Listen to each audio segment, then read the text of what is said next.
माननीय राष्ट्रीय अध्यक्ष जी को राष्ट्रीय अध्यक्ष चुना गया और प्रदेश सम्मेलन में प्रतिनिधिमंडल द्वारा प्रदेश अध्यक्ष माननीय नरेश उत्तम जी को चुना गया। तो ये सारा सिस्टमैटिक चलता है, कोई हायरार्की से चलता है, कोई ऐसे नहीं किसी को भी कुछ भी बना दिया जाए। मंच पर माइक छीनने की घटना शिवपाल पुरानी बात छोड़िए, आप आज की बात बताइए, आज की बात बताइए, आज की बात बताइए। सारा सिस्टमैटिक रूप में चलता है, हायरार्की से चलता है। मुलायम सिंह यादव स्वयं जनता की पार्टी है, सारा सिस्टमैटिक रूप में सारा अपने बेटे को औरंगजेब विधायकों से प्रतिनिधिमंडल ये जो है ये उस पर रणनीति बनती है, टॉप टू बॉटम एक हायरार्की पार्टी के अंदर समाजवादी पार्टी का जो विवाद है, रिजल्ट ओरिएंटेड स्ट्रेटजीज चाचा भतीजा उसके बाद पिताजी वो विवाद जो है जितना हाईलाइट हुआ, कौशिक चुनाव हम जीते, कैसे जीते? आप किसी अखिलेश यादव जी के अलावा बताइए कौन है चेहरा?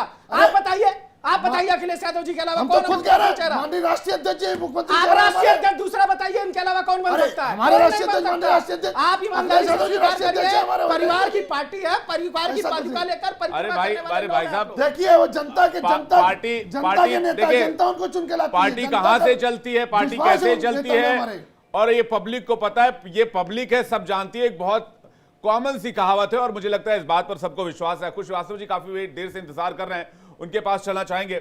सर, सवाल ये नहीं कि आज के इस कार्यक्रम, इस शो में, ये जो मेगा शो हम लोग 3 घंटे का दर्शकों के सामने रखा, सवाल इस बात को लेकर है कि कल दोपहर 12-1 बजे के बाद जो तस्वीर, जो पिक्चर उभरेगी, उसको लेकर जो हलचल अभी से शुरू हो गई है, उस पर आप क्या कहना चाहेंगे? और दूसरी बात, मध्य प्रदेश और राजस्थान में बीजेपी के लिए और कांग्रेस के लिए, अगर दोनों स्टेट में बीजेपी कांग्रेस अगर आती है, तो दोनों स्टेट में किस सीएम फेस को आप देख रहे हैं एज अ जर्नलिस्ट?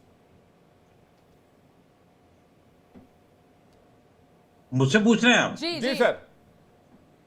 देखिए, जहां तक मध्य प्रदेश और राजस्थान की बात है, ये अभी तक जो एग्जिट पोल का जो डुगडुगा है और जो कैसा चल रहा है, कभी इधर बजता है कभी उधर बजता है, तो वो दोनों के लिए कहा जा रहा है। लेकिन ज्यादा संभावनाएं जो है, ज्यादा जोर से आवाज जो है, जो डमरू बज रहा है, वो भारतीय जनता पार्टी के लिए दोनों राज्यों में बज रहा है।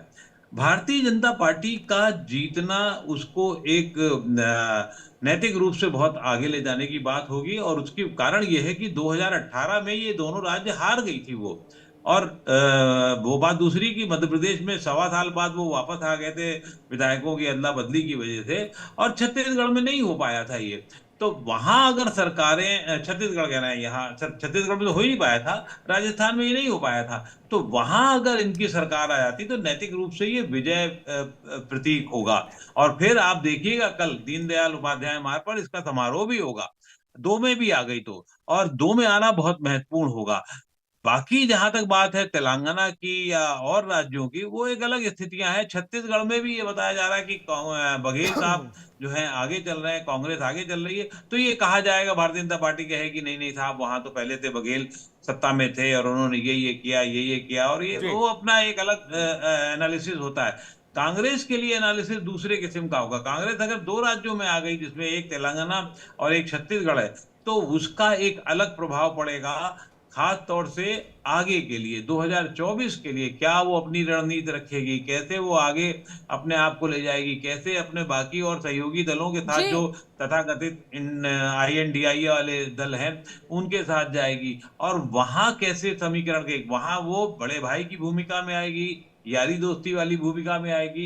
यारी दोस्ती वाली भूमिका में जब आएगी तब बात दूसरी है, उसका फायदा भी हो सकता है। लेकिन अगर बड़ा भाई बन गए और 2 राज्यों में सरकार बनने की कारण वो ज्यादा उछल कूद हो गई, तो दिक्कत आएगी। जी आपको यहाँ रोकेंगे। एक बार फिर से सीटों पर जाते हैं, कहां से क्या तस्वीर देखने को मिल रही है?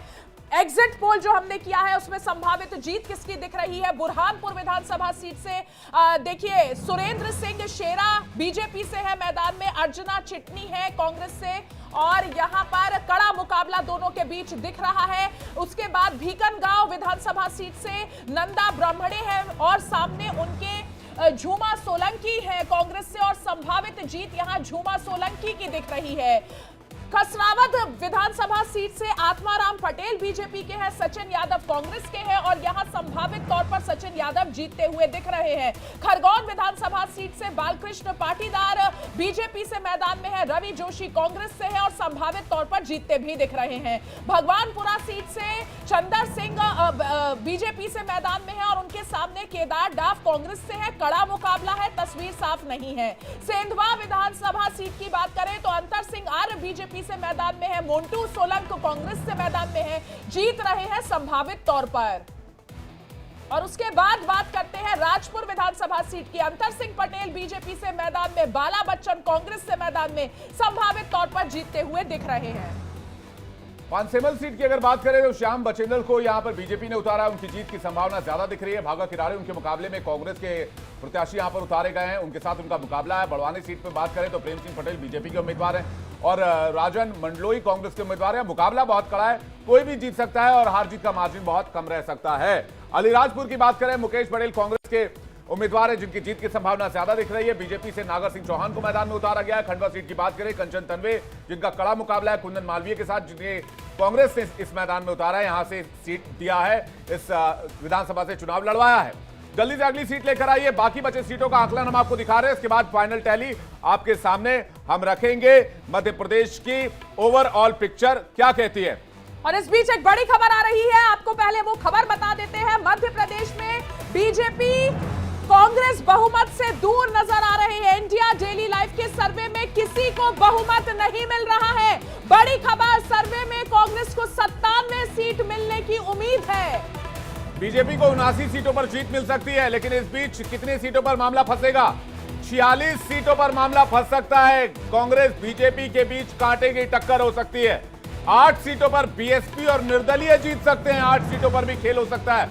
मध्य प्रदेश में बड़ा खेल है, बड़ी पिक्चर आपके सामने इंडिया डेली की तरफ से। इंडिया डेली ने एग्जैक्ट फिगर एग्जिट पोल के जरिए रखने की कोशिश की है। हालांकि बता दें ये नतीजे नहीं है, ये अनुमान है, आंकड़े अलग हो सकते हैं, नतीजे के आंकड़े अलग हो सकते हैं, लेकिन हमारे अनुमान के मुताबिक बीजेपी 79 सीटों पर जीत सकती है, जबकि कांग्रेस को ज्यादा सीटें मिलेंगी, लेकिन 46 सीटों पर जो है वो कांटे की टक्कर। और ये 46 सीट जो है वो ये तय करेंगे कि आखिर मध्य प्रदेश में किसकी सरकार बनेगी। राकेश सिंह का इस पर मैं रिएक्शन चाहूंगा। राकेश जी, मध्य प्रदेश में जो अभी तक के एग्जिट पोल के, आप कहेंगे ये एग्जैक्ट पोल नहीं है, नतीजों का इंतजार कीजिए, हम बहुमत से जीत रहे हैं, लेकिन अगर ये तस्वीर हुई 1% भी तो मैं आपका जवाब जानना चाहूंगा। 46 सीटों पर कड़ा मुकाबला है, जो मामला फंसा सकते हैं। आगे इस पर आपकी क्या रणनीति होगी अगर 1% ये नतीजे से मैच कर गए तो? महीने इंदौर में रहे हैं, पूरे मालवा निमाड़ को देखा जी। है। 1 महीने के आधार पर आपका जितना सैंपल साइज है उससे ज्यादा हमारे पास अपने पन्ना प्रमुख, बूथ प्रमुख और मंडल कमेटियों के सैंपल साइज है। पूर्ण बहुमत के साथ, पूर्ण बहुमत नहीं, 145 के आसपास हम सरकार बनाने जा रहे हैं मध्य प्रदेश में, और राजस्थान में और छत्तीसगढ़ में हम बहुमत के साथ सरकार बनाएंगे। लगातार जितने सर्वे हैं, एग्जिट पोल हैं, वो हर जगह दिखा रहे हैं कि कांग्रेस कमजोर हो रही, बीजेपी बढ़ रही है। तो जनता और जनमानस एक जगह ले जाके छोड़ते नहीं। अगर सरकार के और कांग्रेस के खिलाफ माहौल है, इसका मतलब भारतीय जनता पार्टी छत्तीसगढ़, मध्य प्रदेश और राजस्थान। आपका बड़ा सैंपल साइज था, आपने अपना जो सर्वे कराया, आप अपना अनुमान बता दीजिए सीटों का। बता तो दिया मैंने, मध्य प्रदेश में 140 के ऊपर सीटें हमारी आ रही हैं। गौरव क्या कहेंगे? देखिए, गौरव जी की पार्टी का अनुमान क्या है? गौरव जी, कितनी सीटें आप मानकर चल रहे हैं मध्य प्रदेश में? कल दूध का दूध, पानी का पानी हो जाएगा। इन दूध- दोनों की दूध- सरकार नहीं दूध आने कितना वाली, और पानी कितना? बिना 230 समाजवादी में से। पार्टी के इनकी सरकार नहीं आने वाली। आपकी तो सर्वे में सीट ही नहीं दिखा रहे हैं। अरे भाई, आंकड़ा सर्वे बताइए ना, छोड़ो, जल्दी सर्वे जल्दी, छोड़ो, आंकड़ा बताइए। सर्वे छोड़ो, आप सर्वे। गौरव, बसपा आप की सीट आंकड़े दिखा रहे हैं बताइए। सर्वे में। सरकार बनेगी जिसमें अहम भूमिका समाजवादी पार्टी की नंबर होगी। बताइए, नंबर आप बताइए। करने क्या बसपा गए थे? भाजपा की बी टीम है। मध्य प्रदेश तो करने दिखाएंगे, गए थे। तो दिखाएंगे मध्य प्रदेश ही। क्या टहलने ये गए तो थे? 4 है, ठीक शासन है, प्रशासन सब आकलन लोग चाह 4 लेते हैं, है। जल्दी सबको जल्दी। ना दिखाएं। वीर जी, आपका आकलन पीडीएफ क्या कहता है? पिछले कल सुबह 5 बजे फिर मिलेंगे। समाजवादी सर, पार्टी कल दिन भर डिबेट करने का मौका होगा, एनर्जी मैं- बचा कर रखिए। सुबह 5 बजे इसी सुनिए, स्टूडियो में यहीं कल- से मिलेंगे दर्शकों के बीच। मीर जी, आपका आकलन, मैं सबसे आकलन जानना चाह रहा हूं जी। नहीं, नंबर्स ऐसा है कि मामला टाइट है, इसलिए नंबर किसी को आप दे नहीं सकते। बीजेपी मैं 145 किया जी अपने मैं लिए। राकेश जी से जानना चाहता हूँ। राकेश जी, ये बताइए, आपके हिसाब से तो 50 से आप जीत रहे हैं, बेशक एग्जिट पोल का जो भी अनुमान हो, कितनी मिठाई लेके कल बैठेंगे जब इस टाइम पर आपके साथ हम लोग बात कर रहे होंगे? तो हर राज्य के लिए बैठेंगे या कुछ आपके उसमें साथ कटौती बैठेंगे, करें? और अगर आप हमारे साथ बैठेंगे आएंगे तो मिठाई नहीं, आपको मैं आंवले का लड्डू खिलाऊंगा भाई साहब। तो देखिए महा एग्जिट पोल के जो टैली थी वो हम अपनी स्क्रीन पर दिखा रहे हैं। मध्य प्रदेश की महा एग्जिट पोल टैली एक बार फिर से देख लीजिए। यहाँ बीजेपी को 122 से 138 सीटें मिलती यहाँ नजर आ रही थी। अदिति, दर्शकों को कहना चाहेंगे भैया फोटो ले लीजिए इस स्क्रीन की, और अनुमान ये है कि नतीजे इसके आसपास ही होंगे, बहुत ज्यादा अलग नहीं होंगे, ये मैं आपको बता के जा रहा हूं। और साथ ही साथ मैं संजीव कौशिक जी के पास जाना चाहूंगा और उनका अनुमान जानना चाहूंगा। संजीव कौशिक जी, ऑन रिकॉर्ड आपका अनुमान। मुस्कुरा तो आप बहुत रहे हैं, आंकड़ों के साथ बहुत बाजीगरी आप भी करते हैं, मुझे पता है अंदर की बात। आप बताइए आपका अनुमान क्या है? देखिए, मुझे लगता है कि कल एग्जिट पोल जब एग्जैक्ट पोल में बदलेंगे तो कई एग्जिट पोल के भी पोल खुलने वाले हैं कल, और ये सारा खेल जिस तरह से रचा जा रहा है, मुझे लगता है कि बड़े जिम्मेवारी के साथ, इससे पहले जब ओपिनियन पोल की बात होती है तब तो उसमें आंकड़ों में बाजीगरी चलती है प्रभावित करने की बात, लेकिन मुझे लगता है इसमें थोड़ी सी गंभीरता दिखानी चाहिए, किसी भी पार्टी के पक्ष में हो या विपक्ष में हो। मुझे लगता है कि ये भी एक अनुमान ही है, असली तो नतीजे कल आने वाले हैं। ये तो आपने वही बात कह दी न्यूज चैनल पर बैठ के, गंभीरता दिखानी चाहिए। भाई हम गंभीर चैनल है, हम गंभीर बातें करते हैं, गंभीर आंकड़े रखते हैं और सबसे गंभीर टीम जमीन पर उतारते हैं। मेरे पास वक्त सीमित है, मैं अकुश श्रीवास्तव जी के पास जा रहा हूं उनका अनुमान जानने के लिए। अकुश श्रीवास्तव जी, राजस्थान, मध्य प्रदेश, छत्तीसगढ़ को लेकर आपका अनुमान? नहीं, वो मैंने पहले ही आपको बता दिया। अगर मान लीजिए पार्टी का अनुमान पूछ रहे हैं तो मध्य प्रदेश और राजस्थान में भारतीय जनता पार्टी आ रही है और छत्तीसगढ़ में कांग्रेस को आना चाहिए, जो लग रहा है मुझे।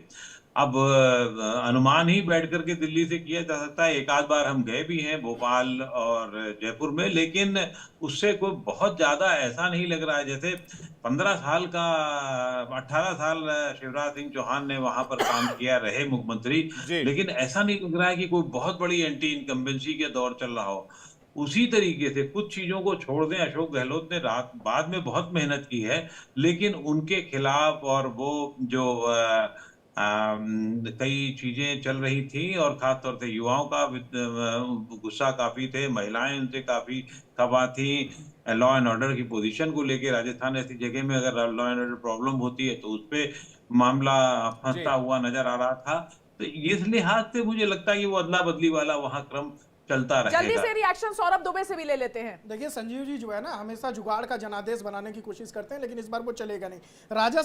राजस्थान के अंदर 30 से 40 सीटों से भारतीय जनता पार्टी आगे रहेगी। मध्य प्रदेश के अंदर 15 से 20 सीटों से आगे रहेगी भारतीय जनता पार्टी। तेलंगाना में कांग्रेस आगे है और छत्तीसगढ़ में 10 सीटों का अंतर रहेगा भाजपा और कांग्रेस के अंदर। चलिए ठीक है, जल्दी से अब दोनों ब्रेकिंग लाइए, राजस्थान और मध्य प्रदेश की, और फुल स्क्रीन दिखाइए। सभी मेहमानों का बहुत बहुत शुक्रिया फिलहाल, लेकिन आपको यहां कह देना चाहते हैं कि 3 दिसंबर को सबसे तेज नतीजे, मध्य प्रदेश की महा एग्जिट पोल की तस्वीरें देख लीजिए, और मैं तो कहता हूं फोटो भी ले लीजिए। बिल्कुल, वीर जी, ये महा एग्जिट पोल की तस्वीरें हैं। वीर जी, यहाँ पे फोटो ले ले दर्शक। कल हम सुबह 6 बजे से यहाँ पर स्टूडियो में होंगे। अभी हमारे दर्शक फोटो ले लें और कल सुबह 6 बजे इंडिया डेली लाइव को ट्यून कर लें, क्योंकि सबसे तेज और सबसे सटीक नतीजे आपको इसी चैनल पे देखने के लिए मिलेगा, और सबसे अच्छे गेस्ट, मेहमान और विश्लेषण। तैयारी के बारे में भी बता दीजिए दर्शकों को, हमने क्या तैयारी की है, कितनी बड़ी टीम लगाई है, कितना मैसिव प्लानिंग हमारा। जितने पॉसिबल जगह हैं, चाहे वो नेता के घर हो या फिर जहां पर वोटों की गिनती होगी, काउंटिंग सेंटर, हर जगह हमारे रिपोर्टर हैं, क्योंकि ग्राउंड पर इंडिया डेली लाइव से बेहतर टीम आपको किसी और की नहीं मिलेगी। सबसे सटीक, सबसे तेज और सबसे जिम्मेदारी से की हुई रिपोर्टिंग आपको इंडिया डेली लाइव पर ही मिलेगी। इसीलिए कल सुबह 6 बजे आप इंडिया डेली लाइव को ट्यून कर लीजिएगा। यहीं पर आपको मिलेंगे सप्ताह के सेमीफाइनल का रिजल्ट सबसे पहले। तो देखिए, हमने आपके लिए महा एग्जिट पोल किया, अलग अलग राज्यों का महा exit poll India daily live ने आपको दिखाया। हमने वीआईपी सीटों का महा एग्जिट पोल किया कि वीआईपी सीटों पर जो बड़े बड़े दिग्गज मैदान में उतरे हैं, क्या वो अपनी सीट और साख बचा पा रहे हैं। और आज इंडिया डेली लाइव ने